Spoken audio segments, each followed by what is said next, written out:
இன்றே டவுன்லோட் செய்து உங்கள் ஃபேவரட் ஷோக்களை என்ஜாய் பண்ணுங்க. நான் ஏன் இதெல்லாம் பண்றேன்னு தெரியுமா? அதான் கேக்குறேன். ஏன்? அன்னைக்கு உங்க அம்மா காணாம போனதுக்கு அப்புறம் நாம அவங்கள தேடி போயிருந்தோம் தெரியுமா? நான் அவங்கள தேடி போகும்போது உங்க அம்மா ஒரு கோவில்ல படுத்திருந்தாங்க.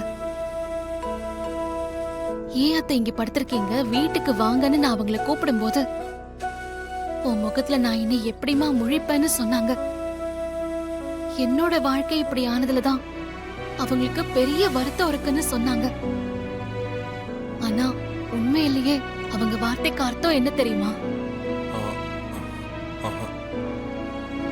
என் புள்ளைய நான் இப்படி தப்பா ஒழுக்கம் இல்லாம வளர்த்துட்டேனேங்கிறதுதான். அவங்க குற்ற உணர்வுல தான் உடைஞ்சு அழுதுட்டாங்க. அவங்க மனசை எவ்வளவு வேதனைப்பட்டுச்சு தெரியுமா? இப்படிப்பட்ட ஒரு மனுஷி ஒரு தப்பான புள்ளைய வளர்க்கவும் மாட்டாங்க, வளர்க்கவும் முடியாதுன்னு எனக்கு தோணுச்சு.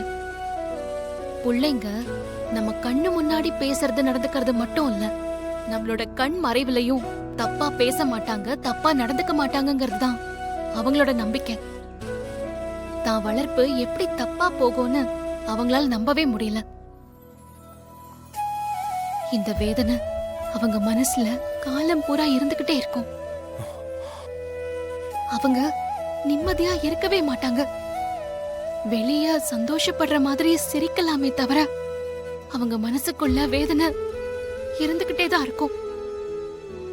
அத நான் சரி பண்ணியாகணும். அதுதான் என்னோட ஒரே நோக்கம், வேற ஒண்ணும் கிடையாது.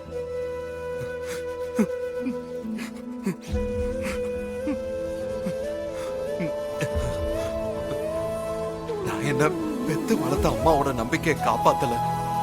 இந்த கொஞ்ச நாள்ல நீ என் மேல வச்சிருந்த நம்பிக்கையையும் நான் காப்பாத்தல.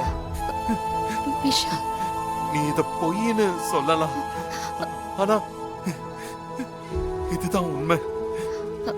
விஷால், நீங்க உண்மை உண்மைன்னு திரும்ப திரும்ப சொல்லிட்டு இருக்கீங்க. ஆனா சில நேரத்துல நாம உண்மைன்னு நம்புறது பொய்யா கூட இருக்கலாம். பல நேரத்துல நாம பொய்ன்னு நினைக்கிறது உண்மையா கூட இருக்கலாம். என்ன பொறுத்த வரைக்கும் நான் ஒரு விஷயத்த நம்புறேன் விஷால். உங்களுக்கும் ஸ்ரீஜாவுக்கும் என்ன நடந்துச்சுன்னு நீங்க சொல்றீங்களோ அது உண்மை இல்ல. நீங்க ஒரு பொண்ணு கிட்ட தப்பா நடந்துக்கிறவர் இல்ல. அவங்க விருப்பத்துக்கு மாற நடந்துக்க மாட்டீங்கன்னு எனக்கு உங்க மேலயும் உங்களை வளர்த்த அத்தையோட வளர்ப்பு மேலயும் நம்பிக்கை இருக்கு. கண்டிப்பா என்னோட நம்பிக்கை உண்மையாதான் இருக்கும்.